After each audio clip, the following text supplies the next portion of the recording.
अब आ जाते हैं आज के क्वेश्चन नंबर 1 पे। फर्स्ट क्वेश्चन से शुरुआत करेंगे जो इस बार का ताज़ा ताज़ा आया हुआ क्वेश्चन है। अलग अलग स्टेट, अलग अलग एग्जाम्स के क्वेश्चंस को भी मैंने इंक्लूड किया है, कुछ नए क्वेश्चंस को भी लिया है ना, क्योंकि सेम टॉपिक से D2+B में भी क्वेश्चन पूछा जाता है, KVS में भी पूछा जाता है। आपका अगर हम बात करें OTET की, ओडिशा टेट की, तो वहाँ से भी पूछा जाएगा आपसे। CTET में तो ऑफकोर्स बहुत सारे क्वेश्चन हैं जो पूछे ही जाते हैं। तो क्वेश्चन नंबर 4, इसका जवाब सबको पता लग गया क्योंकि हम बहुत बार डिस्कस कर चुके हैं ये वाला क्वेश्चन। 28 क्वेश्चंस हैं और 28 के 28 क्वेश्चंस से आपको गो थ्रू जरूर होना चाहिए, चाहे थोड़े से स्पीड में चलेंगे, लेकिन 28 के 28 क्वेश्चंस आपने पढ़े होने चाहिए। कैसे कैसे पूछा जा सकता है, कुछ डिफरेंट तरीके के क्वेश्चंस भी हैं। Dyslexia is a dash condition which impacts learners ability to dash. अपठन वैकल्य या डिसलेक्सिया जो है एक कैसी स्थिति है जो शिक्षार्थी की किस अवस्था को या किस क्षमता को प्रभावित करती है? तो पढ़ने की क्षमता को प्रभावित करती है, ये हमें पता है। डिसलेक्सिया रीडिंग डिसऑर्डर है। ईशान अवस्थी याद कीजिए, तारे जमीन पर मूवी में जो कैरेक्टर हैं, जिनके टीचर जो हैं वो बनते हैं आमिर खान, और बम बम बोले और वो सारे गाने हमने सुने, नहीं देखी है तो देख लीजिएगा। टीचिंग के लिए बड़ा एक अच्छा सा मैसेज है उस मूवी में, है ना। मूवीज के एग्जांपल मैं बहुत बार लेती ही हूँ। रीडिंग की अगर हम बात करें, और रीडिंग में डिसेबिलिटी या रीडिंग में दिक्कत होने की वजह से कई बार लिखने में भी समस्या हो जाती है डिसलेक्सिक बच्चे को, तो ये भी हमें ध्यान रखना है। अगर रीडिंग का ऑप्शन ना हो तो राइटिंग के साथ भी हम जा सकते हैं, रीडिंग एंड राइटिंग दोनों में दिक्कत आ सकती है, ये एक बेसिक सी बात है। डिसलेक्सिया क्या है? एक न्यूरोलॉजिकल डिसऑर्डर है ना। न्यूरो डेवलपमेंटल डिसऑर्डर भी कह देते हैं इसको, कि कुछ हद तक इसमें हेरिडिटी भी जिम्मेदार है। कई बार कुछ फिक्स नहीं है, कुछ क्लियर नहीं है, हर केस में पता नहीं लग सकता, लेकिन हेरिडिटरी यानी जेनेटिक्स का भी रीजन हो सकता है, एनवायरमेंट का भी हो सकता है, डेवलपमेंटल, इसीलिए इसको न्यूरो डेवलपमेंटल हम कह रहे हैं, ठीक है ना। तो न्यूरोलॉजिकल यानी तांत्रिकीय जो है विकार कहेंगे इसको, और ध्वनियों को प्रतीकों के साथ जोड़ने में दिक्कत होती है। लिंक साउंड्स विद सिंबल्स यानी फोनोलॉजिकल कनेक्शन बनाने में, फोनोलॉजिकल अवेयरनेस में प्रॉब्लम होती है कि किस साउंड के साथ कौन सा वर्ड बन पाएगा। जैसे डिसलेक्सिक बच्चा 100 को वॉज लिख सकता है क्योंकि रिवर्स राइटिंग की इसमें दिक्कत हो सकती है। न्यूरोलॉजिकल डिसऑर्डर कैसे? ब्रेन में हो सकता है, जो आपको ए ऐसे दिखता है बच्चे को ऐसे दिखता हो जिसको डिसलेक्सिया है ना। आप बी ऐसे बनाते हैं, वो बी को ऐसे बना दे, है ना। डी और बी में बहुत दिक्कत होती थी बचपन में, जो थोड़ी सी नॉर्मल है। देखो ये कई बार क्या होता है, एक्वायर्ड भी होता है डिसलेक्सिया, और ज्यादातर केस में अगर हम बात करें तो वो न्यूरो डेवलपमेंटल प्रॉब्लम है जो जीवन पर्यंत रहता भी है। थोड़ा बहुत कम ज्यादा आप उसको कर सकते हैं, ऐसा नहीं है डिसलेक्सिया खत्म कर देंगे, क्योंकि जितने भी डेवलपमेंटल डिसऑर्डर्स हैं या न्यूरो डेवलपमेंटल की जब हम बात कर रहे हैं, कि जो पता चल जाता है हमें जैसे जैसे बच्चा बड़ा होता है, स्कूल में डेवलपमेंट के समय ही, शुरुआत के 10-12 साल से पहले ही जीवन के पता लग जाएगा। ऐसा नहीं है अचानक से कोई 25 साल में पता लगा कि डिसलेक्सिया है, ऐसा पॉसिबल नहीं है, ठीक है ना। तो ये कोई सेंसरी या कोऑर्डिनेट बॉडी मूवमेंट वाला नहीं है, चलने फिरने वाला नहीं है, वो डिस्प्रेक्सिया हो सकता है, ठीक है। फिजियोलॉजिकल है यानी शारीरिक है, शारीरिक तो नहीं बट ये सोशलाइज विद पीयर्स में ऑटिज्म आ सकता है। तो ये कुछ हैं जो अगर ऑप्शन कुछ और होता तो आंसर बन जाता। तो ये न्यूरोलॉजिकल प्रॉब्लम है जिसमें समस्या होती है साउंड्स को सिंबल्स के साथ जोड़ने में। जैसे 100, तो अब 100 को SAW के साथ, साउंड को लेटर के साथ जोड़ने में दिक्कत होती है डिसलेक्सिक बच्चे को, सितारा, ठीक है बात। चलिए फिर आगे बढ़ते हैं क्वेश्चन नंबर 2 पर। पढ़िए फटाफट से और जवाब दीजिए किसमें? पोल में। फटाफट से जवाब देंगे। क्वेश्चन नंबर 2 है, Alok shows the following behaviours holding head in an awkward position when reading, squinting and rubbing the eyes frequently, redness, swelling of eyes, confusing letters, these can be symptoms of potential what? आलोक नाम का एक बच्चा है जो निम्नलिखित व्यवहार दर्शाता है। निम्नलिखित व्यवहार क्या है? पढ़ते समय सिर को अजीब स्थिति में पकड़ना, आंखों को बार बार बंद कर रहा है, खोल रहा है, ऐसे खुजली कर रहा है, आंख लाल हो जा रही है, ठीक से देख नहीं पा रहा है। इसका मतलब बच्चे को देखने में समस्या है, विजुअल डिसऑर्डर है ना। कई बार बच्चा खड़े होकर देखेगा बार बार, क्लास में कोई बच्चा है जो खड़े होकर देख रहा है बार बार, कभी इधर देख रहा है, कभी टेढ़ा होकर देखने की कोशिश कर रहा है, यानी विजुअल प्रॉब्लम है बच्चे को। तो ऐसे बच्चे को या तो आप आगे बिठाइए और उसको सजेस्ट कीजिए कि वो आई टेस्ट कराए और पता लगे चाहे कि क्या समस्या है। पेरेंट टीचर मीटिंग में ये बात आप उसके पेरेंट्स के सामने भी रख सकते हैं। तो ये कोई ऑटिज्म नहीं है, क्योंकि ऐसा नहीं है कि वो कोई उसको सोशल कम्युनिकेशन में, बातचीत में दूसरों से समस्या हो रही है या वो बहुत अजीब सा व्यवहार कर रहा है, ऐसा कुछ यहाँ पे नहीं है। रेपिटेटिव बिहेवियर है, ऐसा भी नहीं है जो ऑटिज्म स्पेक्ट्रम डिसऑर्डर में होता है, जिसकी बात हम आगे करेंगे। कम्युनिकेशन डिसऑर्डर होता है, जैसे स्पीच डिसऑर्डर कई प्रकार के हो सकते हैं, जैसे ऑडिटरी प्रोसेसिंग डिसऑर्डर, APD बोलते हैं, कि सुन करके ठीक से प्रोसेस नहीं कर पाएगा बच्चा। या इसमें एक और चीज हम पढ़ते हैं डिस्फेजिया, यानी बच्चे को भाषा समझने में, डिस्फेजिया को हिंदी में भी डिस्फेजिया ही कहेंगे, तो बच्चे को भाषा समझने में दिक्कत होती है, कम्युनिकेट करने में, कॉम्प्रीहेंड करने में, सुन के समझने में दिक्कत होती है। तो ये कम्युनिकेशन डिसऑर्डर भी नहीं है, क्योंकि बातचीत की दिक्कत थोड़ी है, ये है विजुअल प्रॉब्लम, यानी दृष्टि संबंधी विकार है या समस्या है बच्चे को कोई। लैंग्वेज कॉम्प्रीहेंशन प्रॉब्लम, एलपीडी जिसको हम कह देते हैं कि भाई लैंग्वेज प्रोसेसिंग डिसऑर्डर है, कि लैंग्वेज को प्रोसेस करने में दिक्कत है। इट्स नॉट अबाउट लैंग्वेज, यहां ये नहीं लिखा सिर्फ लैंग्वेज की दिक्कत है, लेटर्स की, नंबर्स की, कुछ भी हो सकती है। और बच्चे की आंखें वो बार बार मल रहा है, या फिर वो खड़े होकर के देखने की कोशिश कर रहा है, लाल हो रही हैं आंखें, कभी इधर देख रहा है कभी उधर देख रहा है ना। अब हम कब देखते हैं कि हम किताब को बिल्कुल पास लाके देख रहे हैं, दूर से देख रहे हैं, इसका मतलब विजुअल प्रॉब्लम है बच्चे को। तो दृष्टि बाधिता हो सकती है किसी भी प्रकार में, या उसकी आईसाइट वीक हो सकती है, जो जिसका उसे अभी पता ना हो। क्वेश्चन नंबर 3 देखिएगा। भाई जब हम चश्मा लगाने जाते हैं उससे पहले भी तो हमें ये सब समस्याएं होती है ना। जिनको नंबर है वो ये बात जानते हैं, मुझे नंबर नहीं है। कई लोग ये कहते हैं कि आप कहीं भी जाते हो, व्लॉग में दिखते हो तो चश्मा क्यों हटा देते हो। तो ये चश्मा जो है नंबर का नहीं है, ये दिखावटी चश्मा है। मतलब दिखावटी नहीं है, बट ये लाइट्स को थोड़ा सा ईजी बना देता है, लाइट्स में ब्लू कट जिसको बोल देते हैं। तो मुझे पता नहीं, या तो ये क्या कहते हैं उसको, जो वो होता है ना दवाई वाला, प्लेसिबो है, या तो मेरे दिमाग में ये प्लेसिबो इफेक्ट है कि मुझे लगता है कि लाइट मेरी आंखों को कम इम्पैक्ट डालती है जब मैं चश्मा लगाती हूँ, या तो ये सच में करता है।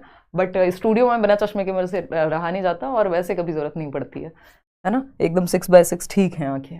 तो ये रीजन है। The term myopia is associated with which category of children. Myopia शब्द किस श्रेणी के बच्चों से संबंधित है। ये 2018 में ओटेट में पूछा जा चुका है। तो ऐसा नहीं आप ये सोचें कि ये कैसा क्वेश्चन है, बिल्कुल पूछा जा सकता है ना। बच्चे की जो इंक्लूसिव एजुकेशन है या लर्निंग डिसेबिलिटीज हैं उसी के आसपास की बात है, ठीक। तो अगर हम देखें, myopia is associated with which category of children, mentally retarded. Mentally retarded हम उन बच्चों को कहेंगे जिनका मानसिक स्तर जो है वो नॉर्मल से नीचे है ना। 25 IQ है किसी का, 50 IQ है, MR भी 3 तरीके के होते हैं। तो ये मेंटली रिटार्डेड नहीं है, बच्चा मानसिक रूप से पीछे नहीं है। मायोपिया किससे संबंधित होता है? हियरिंग इंपेयर्ड नहीं, सुनने में भी दिक्कत नहीं है, ये कोई सुनने की समस्या नहीं है। मायोपिया होता है विजन में, यानी देखने में समस्या, यानी विजुअली इंपेयर्ड है बच्चा, दृष्टि बाधित है बच्चा, है ना। मायोपिया को क्या कहते हैं हम? नियर साइटेडनेस कहते हैं।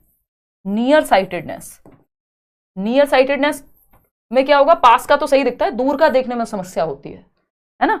तो इसके बहुत सारे रीजन हो सकते हैं, जेनेटिक भी हो सकता है, एनवायरमेंटल रीजन भी हो सकते हैं कि किस तरह का एनवायरमेंट रहा है, हम ठीक से वो एक सही डिस्टेंस पे कई बार नहीं पढ़ते। ओवर यूज ऑफ स्क्रीन हो सकता है, जैसे आजकल हम बच्चों को देखते हैं कि फोन में या स्क्रीन का यूज बहुत ज्यादा हो गया है, या अगर आपने ओपन एनवायरमेंट बच्चों को खेलने कूदने का मौका ही नहीं दिया नेचुरल एनवायरमेंट में, तब भी उसकी आईसाइट में समस्या आ सकती है बड़े होकर के। अगर बचपन में एक सही एनवायरमेंट तो चाहिए ना।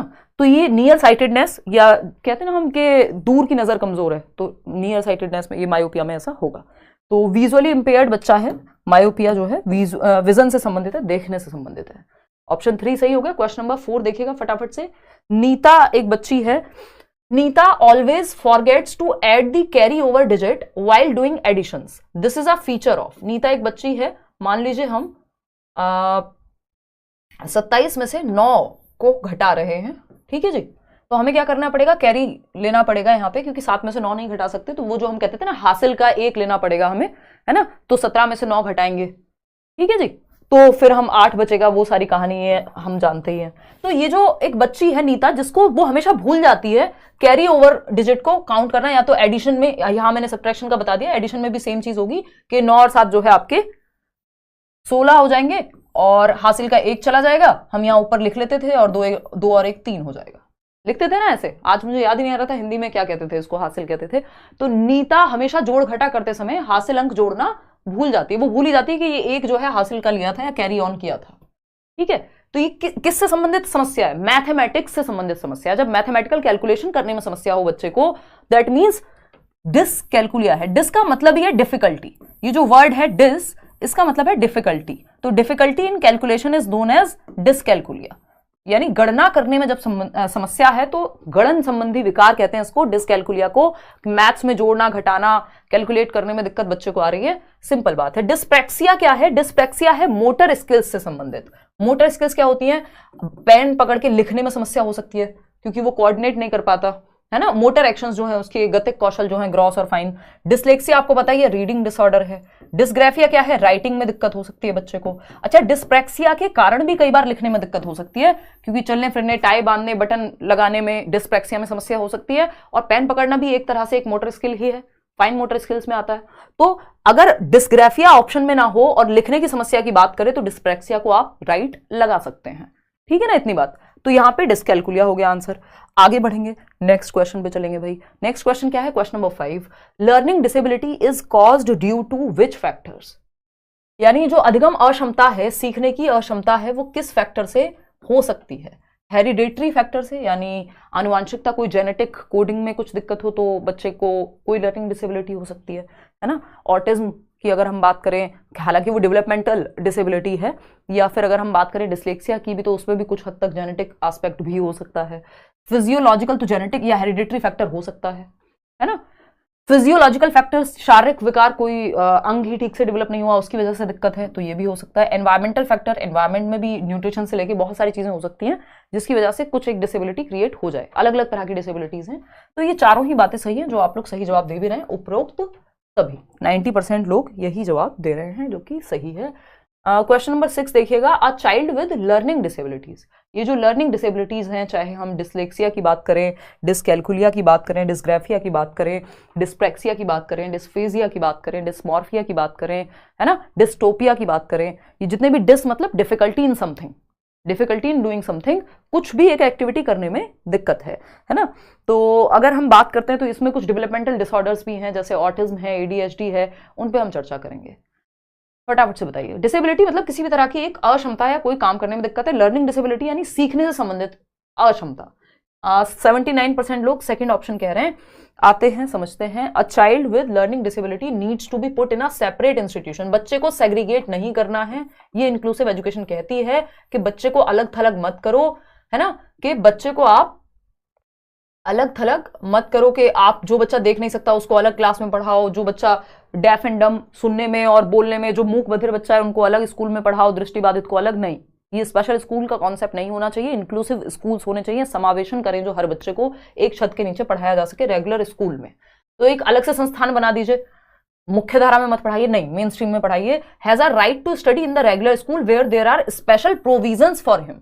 एक बच्चा जिसको कोई भी लर्निंग डिसेबिलिटी है उसको भी एक नियमित रेगुलर स्कूल में पढ़ने की आजादी है, जैसे बाकी बच्चे पढ़ रहे हैं, बशर्ते बस आपको कुछ प्रोविजंस करने होंगे कि अगर एक बच्चा है जिसको देखने में समस्या है तो उसके लिए यू टाइप का या सर्कल टाइप की सेटिंग अरेंजमेंट आप कर दीजिए, जिसमें वो सेंटर में हो, ताकि वो टीचर को, क्लास को, लिखे हुए को बोर्ड पर देख पाए। किसी को सुनने में दिक्कत है तो आप उसको आगे बिठा सकते हैं, है ना, या मशीन्स का प्रयोग कर सकते हैं, है ना। किसी को हकलाना तुतलाना इस तरह की दिक्कत है, आप उसको लैब में ले जा सकते हैं, लैंग्वेज लैब में, जहां उसको उस तरह की प्रैक्टिस या सही संसाधनों का प्रयोग करके वो बेटर हो सके। तो आपको स्पेशल प्रोविजन करने हैं नॉर्मल स्कूल में, स्पेशल स्कूल में नहीं भेजना है, नॉर्मल स्कूल में स्पेशल प्रोविजन। थर्ड ऑप्शन है should be given vocational education but should not be taught science and writing skill. देखिए, लर्निंग डिसेबिलिटी कोई मेंटल डिसेबिलिटी नहीं है, यहां पे कॉग्निटिव डिसेबिलिटी नहीं है, ये कि संज्ञान की कमी है, आईक्यू की कमी है, ऐसा नहीं है कि मेंटली रिटार्डेड बच्चा है तो हम उसको कहते हैं वोकेशनल एजुकेशन दे दो कि कुछ सीख जाए, अपना काम चल जाए। लेकिन यहां पे इंटेलिजेंस की कमी नहीं है बच्चे में, एवरेज और अबव एवरेज बच्चे को भी ये आपका लर्निंग डिसेबिलिटी, डिसलेक्सिया वगैरह हो सकता है। तो यहां पे हमारा ये कहना गलत होगा कि इसको सिर्फ वोकेशनल एजुकेशन दे दो, कि कुछ चरखा सिखा दो, कोई और काम सिखा दो जिससे काम चल जाए, है ना। ऑप्शन नंबर 4 देखिएगा, needs to be dealt with severely and punished harshly for this mistake. देखो, बच्चे को पनिश करना ये सब तो वैसे ही नेगेटिव ऑप्शन हो जाते हैं, तो सिर्फ सेकंड ऑप्शन ही यहां सही है कि सीखने की अक्षमता वाले बच्चे को नियमित स्कूल में पढ़ाना है। और ये जो लर्निंग डिसेबिलिटी वर्ड है भाई, डिसेबिलिटी मतलब करने में, कोई भी काम करने में समस्या है बच्चे को, है ना। जब हम एलडीज की बात करते हैं, है ना, लर्निंग डिसेबिलिटी की बात करते हैं, सीखने से संबंधित अक्षमता की बात करते हैं, यानी स्कूल में सीखने में समस्या हो रही है बच्चे को। तो ये जो लर्निंग डिसेबिलिटी शब्द है 1960s में सैमुअल किर्क नाम के व्यक्ति ने इसको इंट्रोड्यूस किया था। सैमुअल किर्क, ये पूछा जा चुका है किसी एग्जाम में, सैमुअल किर्क, ठीक है। खैर, सीखने में अक्षमता हो रही है बच्चे को।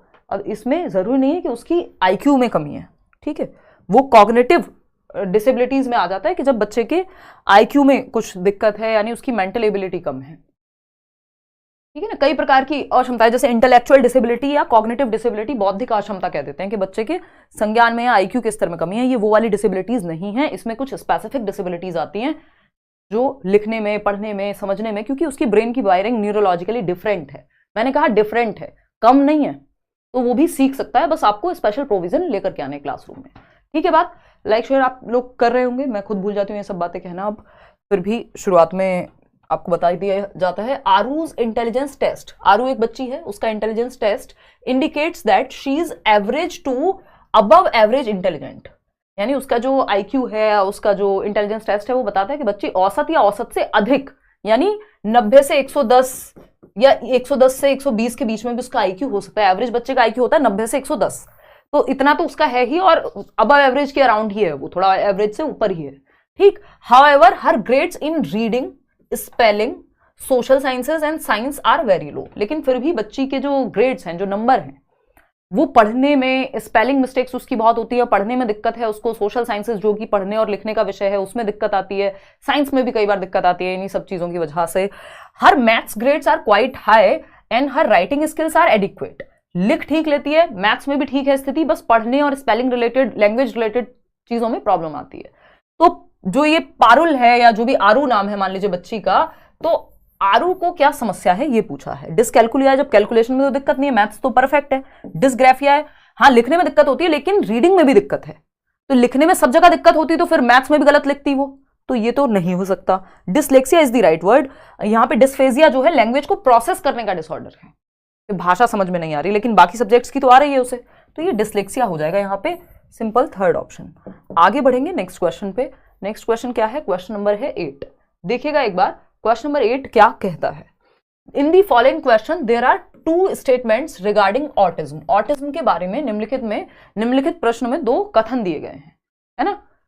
तो फटाफट से बताइएगा कि क्या है क्वेश्चन, मतलब क्या है इसका जवाब। पहला ऑप्शन है autism is a developmental disability. अगर मैं गलत नहीं हूं तो ये DEET+B PRT में पूछा जा चुका है क्वेश्चन। तो कुछ टॉपिक ऐसे हैं जिनमें आपको सेग्रीगेट नहीं करना कौन से एग्जाम का क्वेश्चन है, क्योंकि इस तरह के क्वेश्चन स्टेटमेंट वाले आपके यहाँ अभी भी पूछे जा रहे हैं, सीटेट में भी पूछे जा रहे हैं, लगभग हर जगह पूछे जा रहे हैं। आजकल पहले से थोड़ा सा पैटर्न सब जगह चेंज हुआ है, ठीक है ना। तो देखते हैं यहाँ पे पहला ऑप्शन है autism is a developmental disability, यानी जीवन के शुरुआत में डेवलपमेंट के समय ही पता चल जाता है विकासात्मक दिव्यांगता है। 6, 7, 10 साल के आसपास, 12 साल से पहले मतलब चाइल्डहुड के समय पे ही पता लग जाएगा। बात तो सही है, ऑटिज्म डेवलपमेंटल डिसेबिलिटी है। याद कीजिए माय नेम इज खान, तो my name is Khan movie में जो शाहरुख खान है वो ऑटिस्टिक हैं, है ना, और बचपन से ही आइडिया लग जाता है उनको देख करके। तो ऑटिज्म होता बचपन से ही, कई बार पकड़ने में दिक्कत हो सकती है, मतलब समझने में दिक्कत हो सकती है। तो ऑटिज्म एक डेवलपमेंटल डिसऑर्डर है, ठीक है, यानी विकास के समय से ही पता लग जाएगा, ऐसा नहीं है बाद में होने वाली कोई दिक्कत है ना। Autism affects people differently and to varying degrees. Autism लोगों को अलग अलग और अलग डिग्री तक प्रभावित कर सकता है, यानी किसी में किसी चीज को लेकर के दिक्कत हो सकती है, किसी और व्यक्ति में किसी और चीज को लेकर, क्योंकि ऑटिज्म एक अपने आप में बहुत ही बड़ा वेरिड स्पेक्ट्रम है, एक छाता है, ASD बोलते हैं इसलिए इसको, ऑटिज्म स्पेक्ट्रम डिसऑर्डर के, यानी एक अम्ब्रेला टर्म है, बहुत सारे डिसऑर्डर्स इसके अंदर आते हैं, चाहे वो ADHD हो, चाहे वो एंजाइटी हो, चाहे वो OCD हो, बहुत सारे ऐसे डिसऑर्डर्स हैं जो आपको पढ़ने की सच जरूरत नहीं है। OCD बोले तो ऑब्सेसिव कंपल्सिव डिसऑर्डर, कहीं पूछ लिया था तो मैं आपको बता देती हूँ, ठीक है। तो दोनों ही बातें सही हैं, both A and B are true, कि दोनों A और B सत्य हैं, कि अलग अलग लोगों में अलग अलग डिग्री तक प्रभावित कर सकता है। और इसमें बच्चा क्या है, रेपिटेटिव यानी स्टीरियोटिपिकल एक्शंस, बार बार सेम एक्शन करेगा। वो शाहरुख खान याद कीजिए आप, माय नेम इज खान में, है ना, रिपीट करेगा शब्दों को। अपनी जो सोशल सराउंडिंग है उसकी कम्युनिकेशन में दिक्कत आती है, बहुत ज्यादा सोशलाइज नहीं करता, लोगों से घुलना मिलना पसंद नहीं करता, अपनी सराउंडिंग में ज्यादा चेंजेस अगर हो जाए तो उसको दिक्कत होती है। तो ये सारी समस्याएं ऑटिज्म में आती हैं। चलिए खैर क्वेश्चन नंबर 9 पर चलते हैं। रोमियो इज अ बॉय, है ना, इसको हमने बनाया है रोमियो को। Romeo is a boy with a hearing impairment. Romeo एक बच्चा जिसको सुनने में दिक्कत है ना, श्रवण दोष है। सोनियो is a normal boy.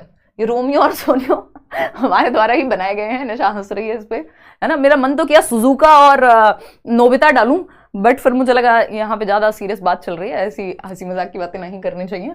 Romeo is a boy with a hearing impairment. Sonio is a normal boy. Both get enrolled into the same school. Same school में चले जाते हैं सोनियो और Romeo. What do we call such types of schools?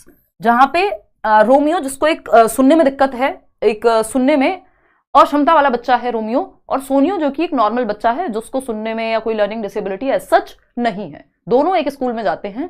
तो आपको बताना है कि हम ऐसे स्कूल्स को क्या कहेंगे जहां रोमियो भी है और सोनियो भी है, यानी जिसको एक बच्चा जिसको डिसेबिलिटी है कोई, और एक बच्चा जो नॉर्मल बच्चा है जिसको डिसेबिलिटी नहीं है।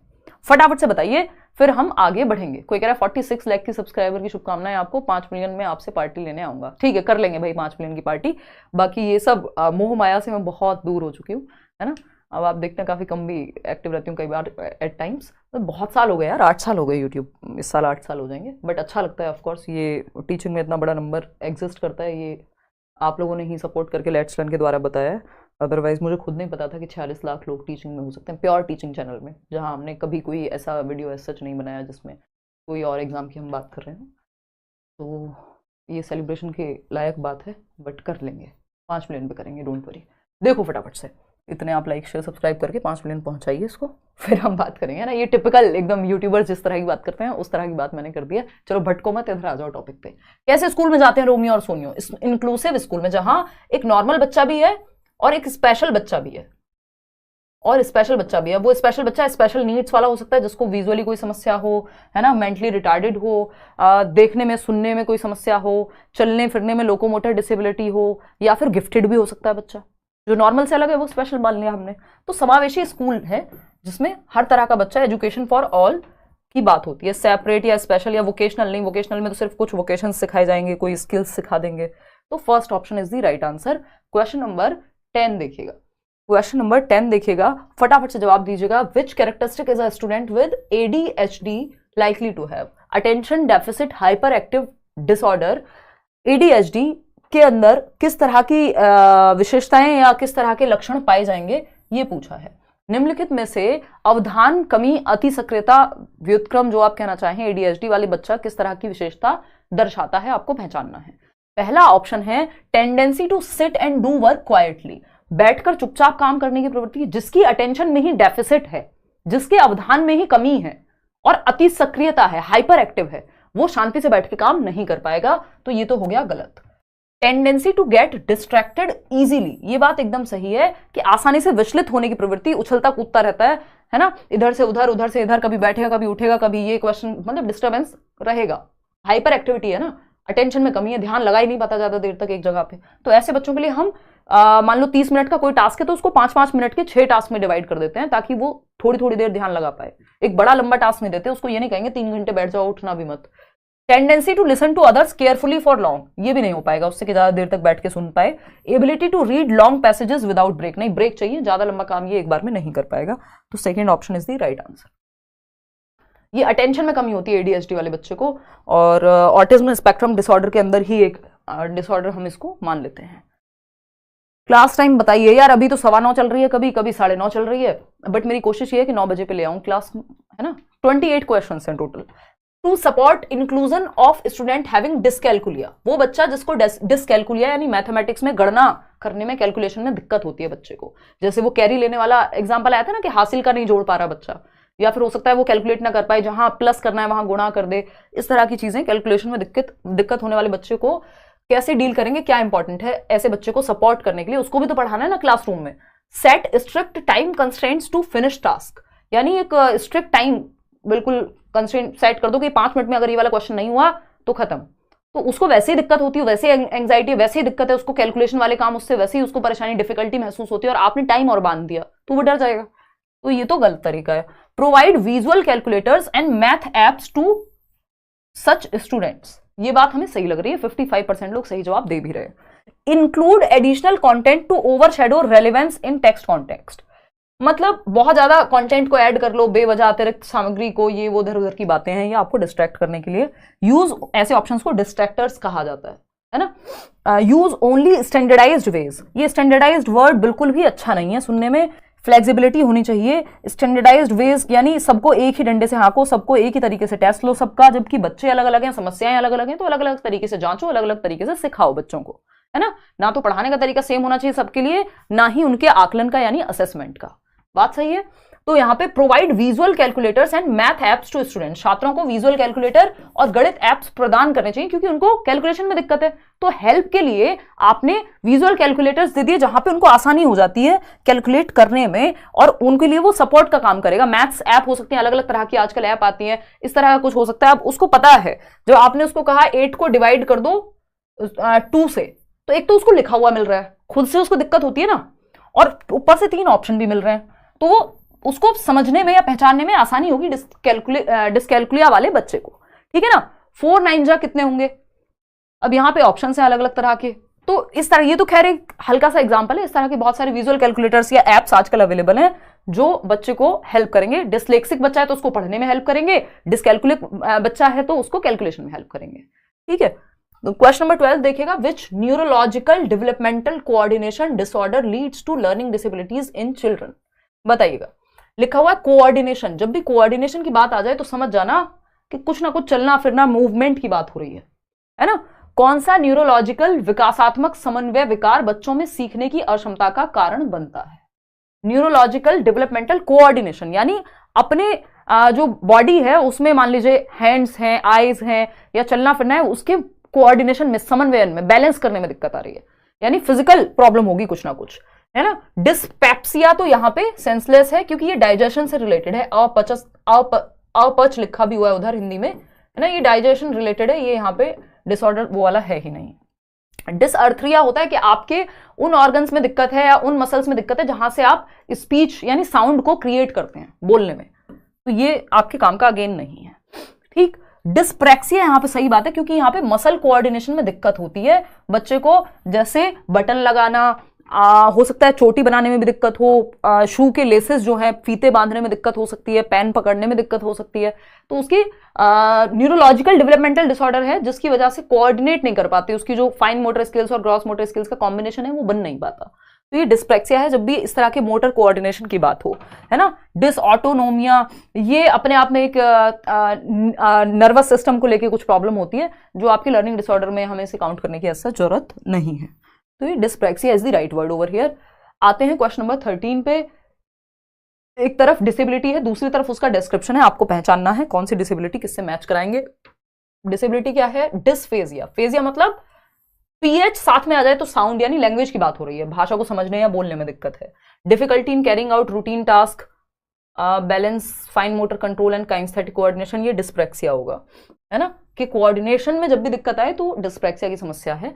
A disability that affects the ability to write coherently, writing में डिस्ग्राफिया आ जाएगा, ठीक है। ग्राफ बनाओगे किससे? ग्राफ, हाथ से, तो लिखने में दिक्कत ग्राफिया होती है, ठीक। कैलकुलिया कैलकुलेशन से संबंधित है।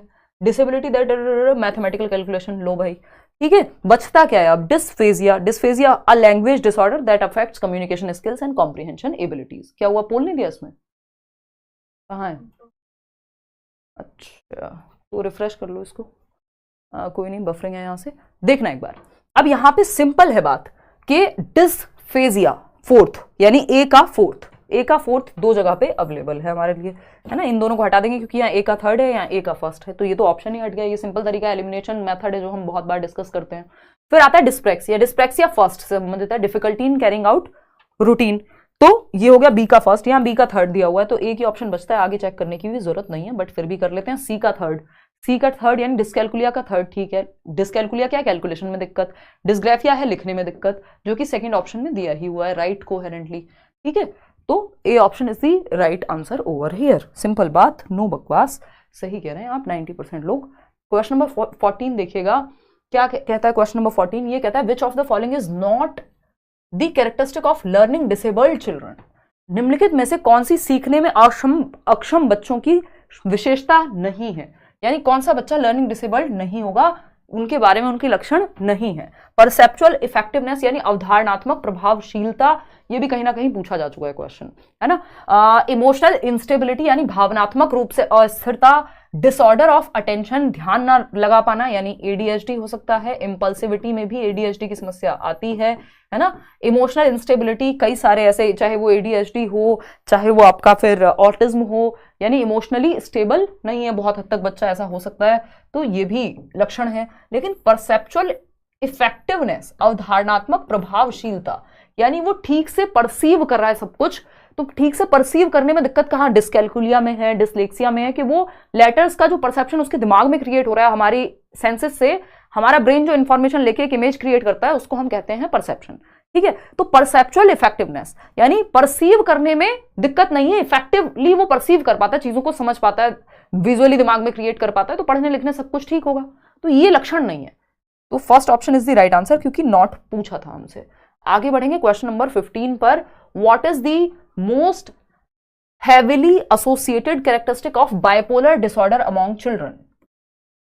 अब ये थोड़ा सा हटके है, अभी तक नहीं पूछा गया सीटेट में, बट बाकी जगह पे पूछा जा चुका है, तो आप बताइए। बाइपोलर, बीपीडी बोलते हैं इसको, बाइपोलर डिसऑर्डर में जो मुख्य लक्षण है जिसको एसोसिएट किया जाता है, आई थिंक हरियाणा में कहीं पूछा गया था ये क्वेश्चन, फटाफट से बताओ। बैच में एडमिशन हो रहे हैं अभी या नहीं हो रहे हैं? बिल्कुल शोनिमा त्रिवेदी, हो रहे हैं एडमिशन ओपन है, आप करियर लैब डाउनलोड करके एनरोल कर सकते हैं आराम से। ठीक है जी, क्लियर है बात? चलिए फटाफट से आ जाइए और समझते हैं कहानी क्या है। देखिएगा, what is the most heavily associated characteristic of द्विध्रुवी विकार कह देते हैं इसको, बाइपोलर डिसऑर्डर को, being hyper active, being sad, extreme mood changes या हैविंग एक्साइटिंग बिहेवियर। तो ये चारों ही बातें सही है, लेकिन सबसे ज्यादा जो कनेक्ट किया जाता है बाइपोलर डिसऑर्डर से वो है एक्सट्रीम मूड चेंजेस, मूड में अत्यधिक व्यवहार बदलाव। यानी अगर लो फील कर रहा है व्यक्ति तो बहुत ज्यादा लो फील करेगा, बहुत सैड होगा, और खुश है तो बहुत ज्यादा खुश होगा, नॉर्मल से ज्यादा, है ना। हाइपर एक्टिव है तो बहुत ज्यादा, और बिल्कुल एक्टिव नहीं है तो एकदम नहीं है। तो ये सारी चीजें, तीनों चीजें हैं कि सैड भी होता है, हाइपर एक्टिव भी होगा, एक्साइटिंग बिहेवियर भी है, लेकिन इसका मतलब क्या है, इन सबको मिलाकर के ये पता लगता है कि मूड उसका स्टेबल नहीं रहता, एक्सट्रीम मूड चेंजेस हैं। ठीक, तो थर्ड ऑप्शन। आगे बढ़ेंगे, question number 16। Which one of the following persons is not responsible for identifying learning disabilities? देखो एक दो क्वेश्चंस ऐसे करेंगे हम, क्योंकि एक आध नई चीज पूछ लेता है और उसमें फिर होती है दिक्कत। जैसे ये बाइपोलर डिसऑर्डर नहीं पूछा, लेकिन पूछा जा सकता है जब अदर टीचिंग एग्जाम्स में पूछा जा रहा है, तो क्योंकि लर्निंग डिसेबिलिटीज में या डिसेबिलिटीज में इंक्लूसिव एजुकेशन में तो आता ही है। ठीक है ना। क्वेश्चन नंबर 16 देखिएगा, which one of the following persons is, क्योंकि किसी भी तरह की समस्या है वो आएगी ही इंक्लूसिव एजुकेशन में, which one of the following persons is not responsible for identifying learning disabilities. यानी निम्नलिखित में से कौन सा व्यक्ति सीखने की अक्षमताओं की पहचान के लिए जिम्मेदार नहीं है। यानी किस व्यक्ति को, अगर बच्चों को आपके लर्निंग डिसेबिलिटी है कोई भी, तो आप कैसे पहचान कराएंगे भाई? एक साइकोलॉजिस्ट के पास जाएंगे, एक साइकियाट्रिस्ट के पास जाएंगे, किसी एक न्यूरोलॉजिस्ट के पास या न्यूरोसाइकोलॉजिस्ट के पास जा सकते हैं जिससे पता लगे कि बच्चों को कोई समस्या है। लेकिन डर्मेटोलॉजिस्ट के पास थोड़ी जाएंगे, पिंपल थोड़ी हुआ है जो डर्मेटोलॉजिस्ट के पास जाएंगे, है ना। तो त्वचा विशेषज्ञ के पास थोड़ी जाएंगे अगर लर्निंग डिसेबिलिटी है तो, क्योंकि वो तो आपके ब्रेन और उसके कोऑर्डिनेशन से संबंधित है, त्वचा से थोड़ी संबंधित है। तो डर्मेटोलॉजिस्ट के पास जाना सेंसलेस है। क्लिनिकल साइकोलॉजिस्ट होते हैं जो नैदानिक मनोवैज्ञानिक हैं, जो प्रॉपर बच्चों को असेस करेंगे, जानेंगे कि क्या है क्या नहीं है। साइकेट्रिस्ट हैं जो दिमाग के डॉक्टर हैं एक तरह से। न्यूरो साइकोलॉजिस्ट हैं जो कुछ हद तक जिनसे आप सलाह ले सकते हैं कि ब्रेन और साइकोलॉजिस्ट का मिक्सचर हो गया एक तरह से, कि उन्होंने ये सब पढ़ा हुआ है। लेकिन डर्मेटोलॉजिस्ट के पास आप नहीं जाएंगे, वो सही व्यक्ति नहीं है लर्निंग डिसेबिलिटीज को जांचने के लिए, पता करने के लिए। क्वेश्चन नंबर 17 देखिएगा फटाफट से। Which of the following is an important and known cause of cognitive disabilities? यानी निम्नलिखित में से कौन सा संज्ञानात्मक दिव्यांगताओं का एक महत्वपूर्ण और ज्ञात कारण है। देखिए कुछ 6 टाइप हैं ओवरऑल डिसेबिलिटीज के, जिसमें कॉग्निटिव डिसेबिलिटी यानी intellectual disability, visual disability, hearing impaired बच्चे, है ना, और भी इस तरह के 3 और फिजिकल डिसेबिलिटी है, और 2 बचते हैं, फटाफट से बताओ। तो ये कुछ 6, हाँ फिजिकल में आ जाएगा, लोकोमोटर वो सब आ गया, कॉग्निटिव में आ गया ना, वो इंटेलेक्चुअल डिसेबिलिटी में। तो टोटल 6 टाइप है, कभी और उसको डिस्कस कर लेंगे। तो जैसे कि अभी हम किसकी बात कर रहे हैं यहाँ पे, कॉग्निटिव डिसेबिलिटीज की, यानी संज्ञानात्मक, 2 याद नहीं आ रहे हैं अभी, संज्ञानात्मक दिव्यांगता की। विकलांगता भी हम यूज नहीं करते हैं वर्ड, बट ये ट्रांसलेशन में अपने आप उठा लेता है। तो अगर हम बात करें यहाँ पे इंटेलेक्चुअल डिसेबिलिटी है, बच्चे को दिमाग से संबंधित, इंटेलिजेंस से संबंधित कोई दिक्कत है, तो वो किस किस रीजन से हो सकती है। ट्रॉमा एंड फिजिकल एजेंट, कोई ऐसे एजेंट के आसपास वो आ गया, कोई केमिकल की चपेट में जब वो गर्भ में हो बच्चा, या फिर बचपन में जब वो छोटा रहा है, और कोई ट्रॉमा अगर उसको हुआ है तो उसका मेंटल जो डेवलपमेंट है वो डिफरेंट तरीके से हो सकता है, जिसकी वजह से कॉग्निटिव डिसेबिलिटी हो सकती है, बात सही है। क्रोमोसोमल एबनॉर्मेलिटी, क्रोमोसोमल यानी गुणसूत्र से संबंधित एक एबनॉर्मेलिटी या असामान्यता हो गई, जैसे डाउन सिंड्रोम, टर्नर सिंड्रोम, ये हम पढ़ते हैं डेवलपमेंट में बैचेस में, आपने पढ़ाई है, ठीक, कि एक कोई क्रोमोसोम है जो पार्शियली अवेलेबल नहीं है या एक्स्ट्रा मटेरियल जेनेटिक जो है जनरेट हो गया, जैसा कि डाउन सिंड्रोम में होता है ना।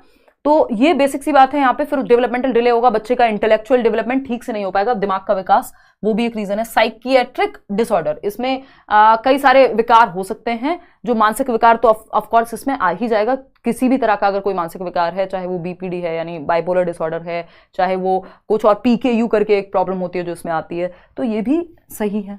क्योंकि मानसिक विकास तो ऑफकोर्स अगर मानसिक विकार हो रहा है तो संज्ञान को ही यानी इंटेलेक्ट को ही प्रभावित करेगा डायरेक्ट। मेटाबॉलिज्म एंड न्यूट्रिशन, अब मेटाबॉलिज्म और न्यूट्रिशन से संबंधित समस्याएं हो सकती हैं, इसमें बहुत सारे हैं, जैसे दिमागी बुखार हो जाना बचपन में, या किसी एक ऐसी चीज की चपेट में आ जाना जिससे कोई ब्रेन में इंजरी या प्रॉब्लम आ गई। तो ये चारों ही यहाँ सही है, फर्स्ट सेकंड थर्ड फोर्थ चारों ही सही है।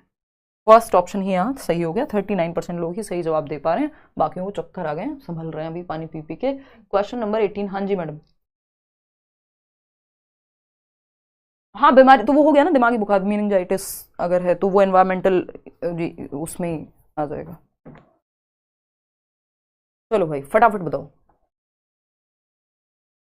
मैम हिंदी भी पढ़ा दिया करो, पढ़ा देंगे भाई हिंदी। एक्चुअली आज निशा उछल उछल के बोल रही है, स्पेशल एजुकेशन में इन्होंने किया हुआ है, बच्चों को डील करती हैं, तो इनका मन कर रहा है फुदकने का।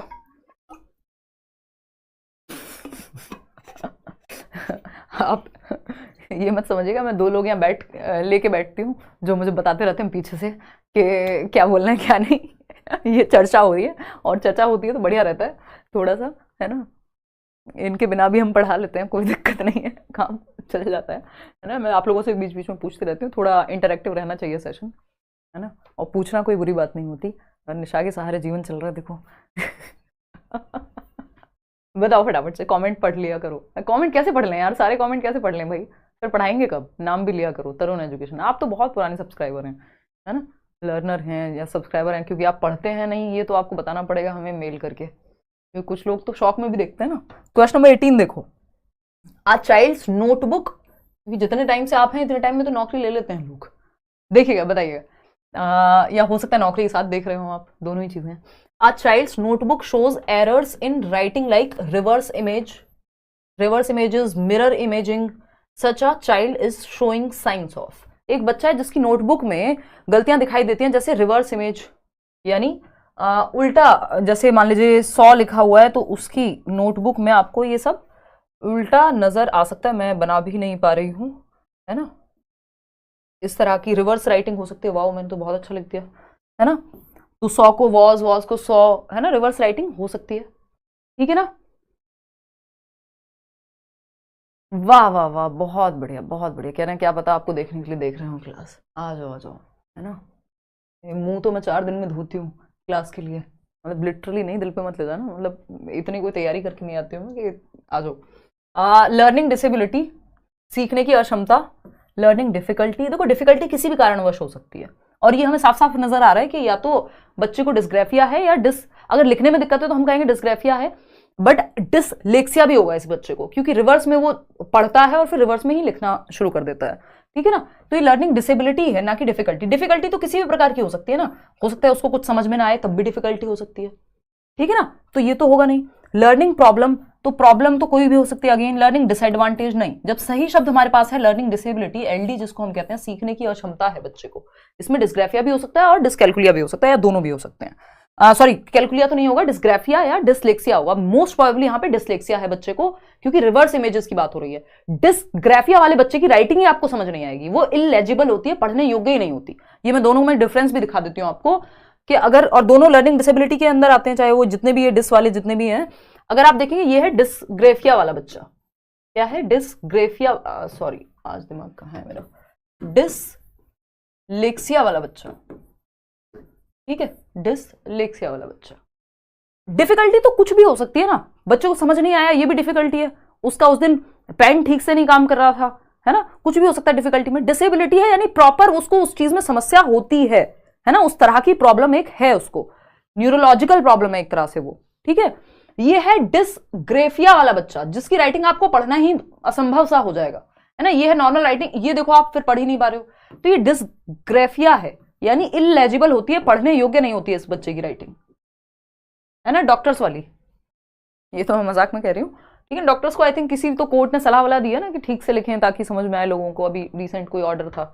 देखो तो डिसलेक्सिया में क्या होता है, रिवर्स हो जाती हैं चीजें, रिवर्स राइटिंग को बी को डी, ये देख रहे हो आप, ये वाला बी है ना, बी नॉर्मल ये वाला होता है, इनका बी ऐसा चलेगा, डॉग को गॉड, गॉड को डॉग, सौ को वॉज, वॉज को सौ, ऐसा उल्टा लिख सकते हैं लोग, है ना, बी को डी, 6 को 9। तो डिसलेक्सिया में रिवर्स या इमेज जो है वो रिवर्स इमेज, क्या लिखा हुआ था यहाँ पे, मिरर इमेजिंग हो सकती है, रिवर्स इमेजिंग हो सकती है ना, लेकिन डिस्ग्राफिया में तो जनरली पढ़ने में ही नहीं आते हैं शब्द। क्वेश्चन नंबर, सी रेट का बैच 1000 के आसपास है यार, सस्ता ही है। देखो question number 19, a child is facing regular difficulty in writing, लगातार उसको लिखने में समस्या आ रही है एक बच्ची को।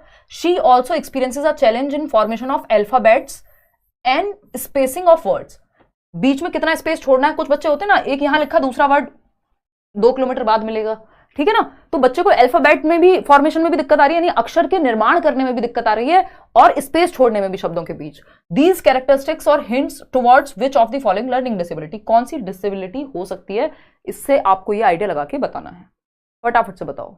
ब्यूटी कुमारी कह रही है, love you ma'am, thank you Beauty कुमारी।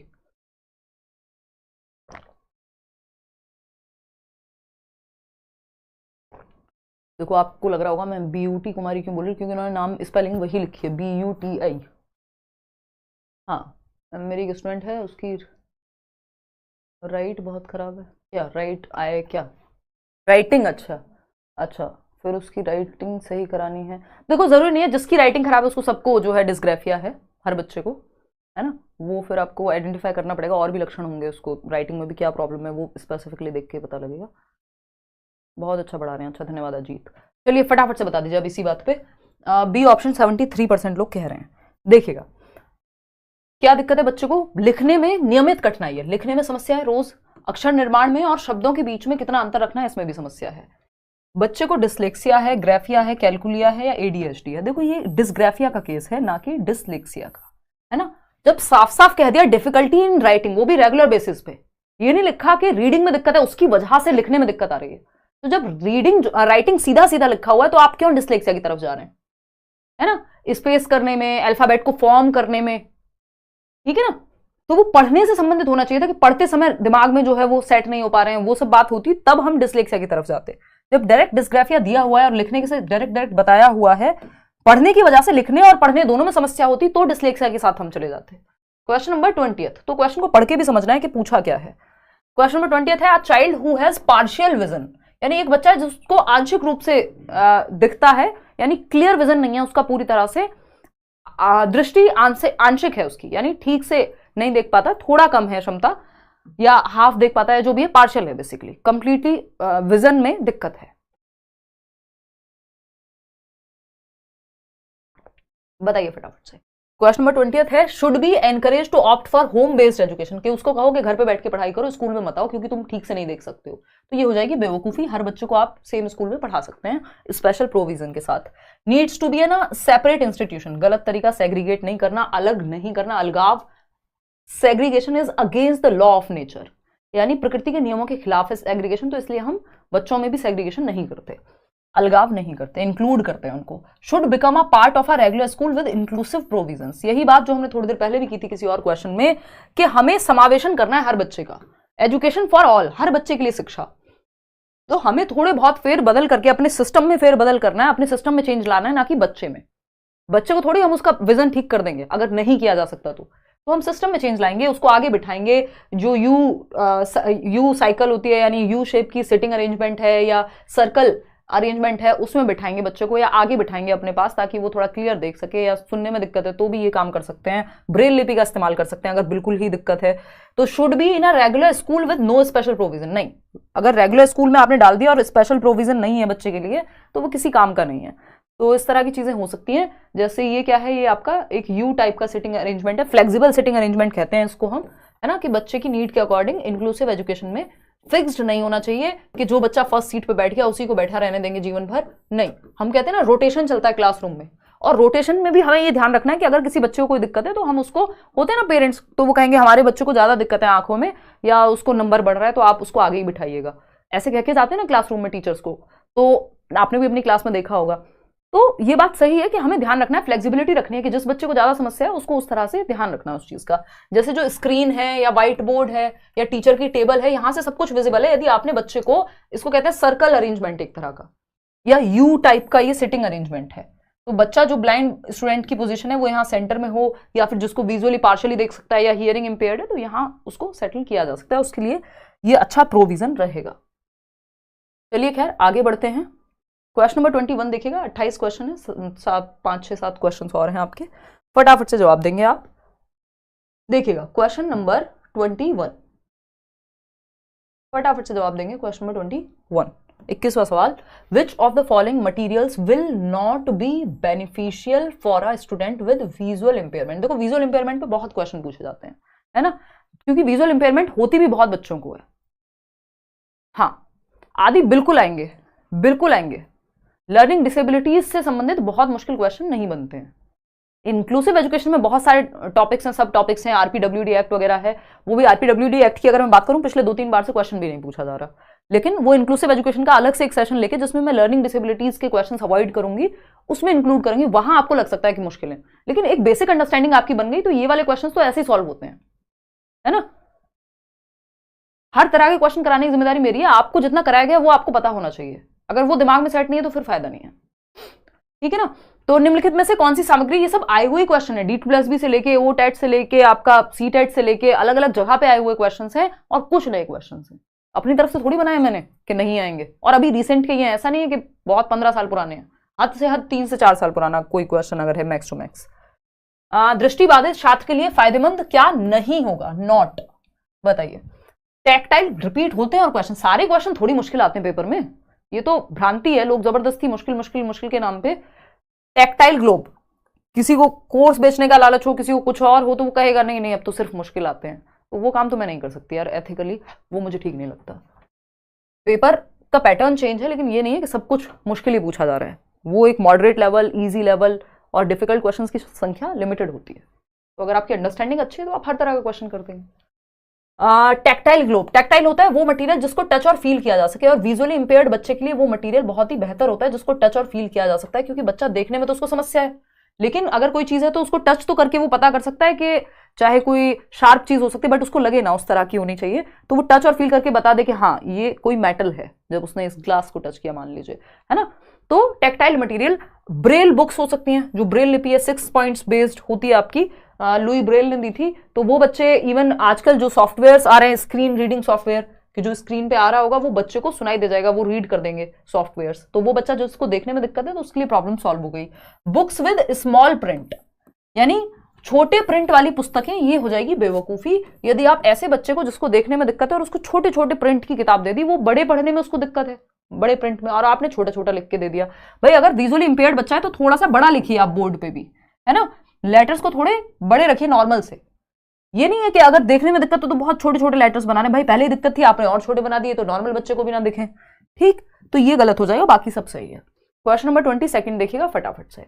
समावेशी शिक्षा पे एक क्वेश्चन है, inclusive education implies economically weaker section EWS quota be made available only in government schools. नहीं, EWS कोटा प्राइवेट स्कूल्स में भी होता है कि 25% सीट्स रिजर्व रहेंगी इकोनॉमिकली आर्थिक रूप से कमजोर वर्ग के लिए, है ना, तो ये कहना गलत होगा कि सिर्फ गवर्नमेंट स्कूल्स में ही होगा, ये RTE कहता ही है आपका। Students with disabilities should be placed in special schools only, सिर्फ स्पेशल स्कूल में रखो, ओनली इंग्लिश पढ़ाई जाए उनको गवर्नमेंट स्कूल्स में नहीं। All children irrespective of their abilities be provided quality education, हर बच्चे को आप गुणवत्ता वाली शिक्षा दीजिए, इंक्लूसिव एजुकेशन यही कहता है, हर बच्चे के लिए शिक्षा, एजुकेशन फॉर ऑल, हर किसी के लिए शिक्षा, चाहे कोई बच्चा गिफ्टेड है, बहुत अच्छा IQ है, बहुत कम है, देखने में दिक्कत है, चलने में दिक्कत है, कोई और समस्या है, लोकोमोटर डिसेबिलिटी है जिसको हम कहते हैं चलने फिरने या हड्डियों से संबंधित प्रॉब्लम है।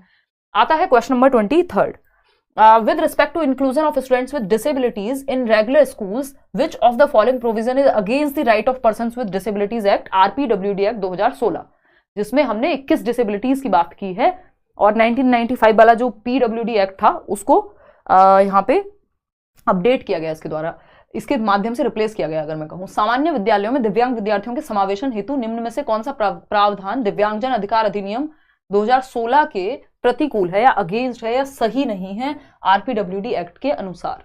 पहला ऑप्शन है extra time for completion of examination paper. हाँ, अगर बच्चा कोई डिसेबिलिटी है, उसको लिखने में दिक्कत है या देखने में दिक्कत है, तो हम एक्स्ट्रा स्क्राइब वगैरह भी देते हैं, एक्स्ट्रा टाइम देते हैं जो स्पेशल बच्चा है उसके लिए, जो CWSN कहते हैं ना, चिल्ड्रन विद स्पेशल नीड्स।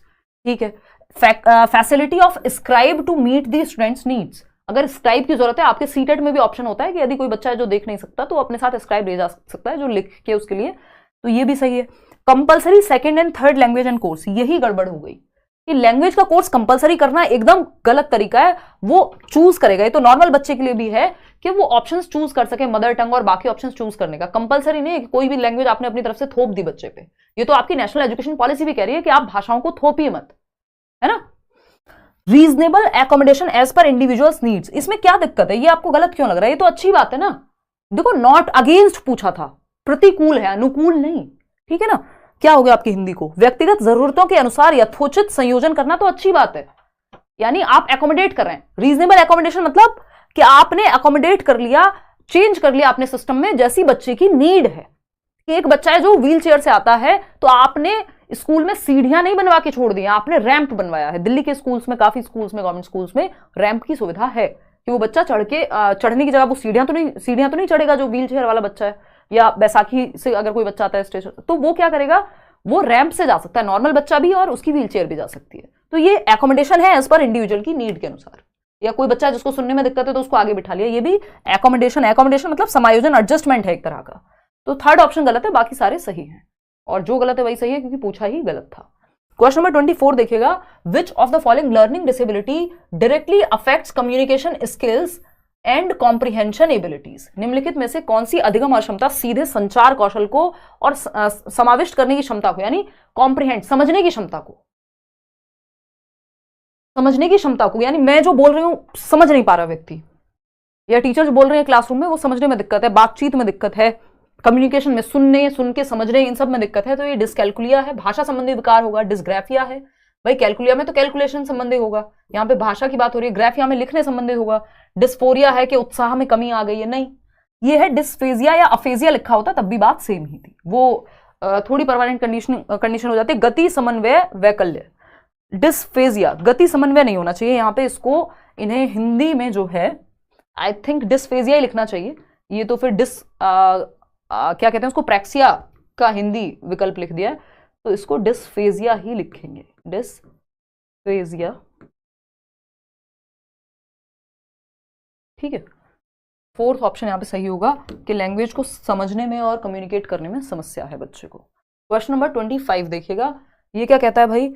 ये कहता है to ensure successful inclusion of students with dysgraphia, यानी वो बच्चा जिसको लिखने में दिक्कत है। डिस्ग्राफिया, ग्राफ मतलब लिखने से संबंधित है, ये बात आपको यहाँ पे ध्यान रखनी है। ठीक है, तो डिस्ग्राफिया वाले बच्चे के लिए आपको क्या काम करना है, इंपॉर्टेंट है कि अगर आपको उसको इंक्लूड करना है, इंक्लूजन चाहिए उसका, तो क्या चीज करनी चाहिए, फटाफट से बताएंगे आप। Allow use of audio recorder और अ लैपटॉप इन क्लासरूम, यानी ऑडियो रिकॉर्डर का इस्तेमाल होने दें। एक्सटेंसिवली यूज रिटन टेस्ट, भाई जिसको लिखने में दिक्कत है उसके लिए रिटन टेस्ट तो गलत तरीका है। Make it compulsory, written test देने से लिखने की दिक्कत थोड़ी खत्म हो जाएगी, उसको प्रॉब्लम है, वो न्यूरोलॉजिकल डेवलपमेंटल डिसऑर्डर है, वो ऐसा नहीं कि वो आलस में नहीं लिख रहा। Make it compulsory to write on plain और अनरूल्ड शीट्स, ये भी बच्चे को आप प्रताड़ित कर रहे हैं। सेट फिक्स टाइमलाइन, नहीं, फ्लेक्सिबल रखना है बच्चे के लिए, तो आप ऑडियो रिकॉर्डर और laptop in a classroom dysgraphia वाले बच्चे के लिए ये कर सकते हैं कि भाई तुम बोल के सुना दो कोई चीज है तो, है ना, या फिर ऑडियो रिकॉर्डर की मदद लेके, या फिर लैपटॉप का इस्तेमाल कर सकते हैं, हो सकता है टाइपिंग में दिक्कत ना हो, और डिफरेंट तरीके हैं, मल्टीपल वेज हैं। क्वेश्चन नंबर 26 देखिएगा फटाफट से, ये क्या कहता है भाई? ये कहता है what are the following behaviours primary characteristics of impulsivity, low attention span, fidgeting, inability to sit for long. निम्नलिखित व्यवहार किसके लक्षण हैं कि आवेगशीलता, हाइपर एक्टिव है बच्चा, इंपल्सिव है, जो मन में आता कर देता है, किसी को मन किया चाटा मारने का चाटा मार दिया, है ना, कम समय तक ध्यान केंद्रित कर पाना, ध्यान ज्यादा देर तक नहीं, व्यग्रता, बहुत देर तक बैठने की अक्षमता, है ना, वो फिजिटिंग होता है, हाथ कुछ भी करते रहते हैं बच्चे, कुछ भी टेढ़ा मेढ़ा, तो ये सब किसके अंदर आएगा? ऑटिज्म में, गिफ्टेडनेस में, attention deficit hyper activity disorder में, या क्रिएटिविटी में? बताइए मैडम, क्या क्रिएटिविटी में लगा दूं? इतना तो गलत ये भी नहीं बता रहे। फटाफट से बताओ किस में लगाएं? क्रिएटिविटी में, गिफ्टेडनेस में, अच्छा ठीक है, और है थर्ड ऑप्शन ADHD एग्जैक्टली। देखो क्योंकि यहाँ पे ना चीजें मर्ज हो रही हैं, क्योंकि जो ये आपका ऑटिज्म स्पेक्ट्रम डिसऑर्डर है इसमें होते हैं कई सारे डिसऑर्डर, मैंने बताया था ADHD भी इसी से संबंधित है। अम्ब्रेला टर्म है इसके अंदर, जैसे अम्ब्रेला होता है ना उसके नीचे बहुत सारे लोग हैं, वैसा ही है ADHD, इसमें ADHD भी है, OCD भी है, ऑटिज्म भी है ना। तो यहाँ पे एक चीज का ध्यान रखना है, क्योंकि यहाँ पे आपको ये स्वालीनता भी लग सकता है और अवधान न्यूनता, अति सक्रियता विकार भी लग सकता है। क्यों समझते हैं? आवेगशीलता, इंपल्सिविटी। देखो इंपल्सिविटी तो सीधा सीधा है रिलेटेड ADHD से, क्योंकि बच्चा हाइपर एक्टिव है। कम समय तक ध्यान केंद्रित करना, वो भी ADHD में होता है। व्यग्रता, बहुत देर तक, अब ये व्यग्रता जो है फिजिटिंग, ये फिजिटिंग वाला केस ऑटिज्म में भी हो सकता है, लेकिन आपको पता है कि यहां ADHD के बारे में ज्यादा चीजें दी हुई हैं, वो सिर्फ एक चीज है जो ADHD वाले बच्चे के केस में भी संभव है। अगर आपसे ऑटिज्म पूछेगा तो आपको कहेगा स्टीरियोटिपिकल यानी रेपिटेटिव बिहेवियर, सोशल कम्युनिकेशन में दिक्कत, बच्चे को बार बार रेपिटेटिव बिहेवियर कर रहा है, और फिजिटिंग साथ में हो सकता है। लेकिन इतने सारे जो लक्षण है कि अटेंशन में कमी है, सिट नहीं कर पा रहा, बहुत देर लंबे समय तक बैठ नहीं पा रहा, इंपल्सिव है, ये सब ADHD में आएगा। तो थर्ड ऑप्शन यहां सही हो गया। नेक्स्ट क्वेश्चन पे चलते हैं। Question number 27। क्वेश्चन नंबर 27 क्या कहता है भाई? क्वेश्चन नंबर 27 कहता है, सेकंड लास्ट क्वेश्चन है, Murti a grade 4 student is able to read only at the level of grade 1, यानी कक्षा 4 का विद्यार्थी कक्षा 1 के लेवल की ही किताब पढ़ पाता है। He also has difficulty matching sounds, spelling words and reading letters, यानी वो साउंड को लेटर्स के साथ नहीं मैच कर पा रहा, फोनोलॉजिकल जो कोऑर्डिनेशन है वो ठीक से नहीं हो पा रहा है ना। बहुत बढ़िया विकास। तो बताइए फटाफट से किसके लक्षण प्रदर्शित कर रहा है बच्चा?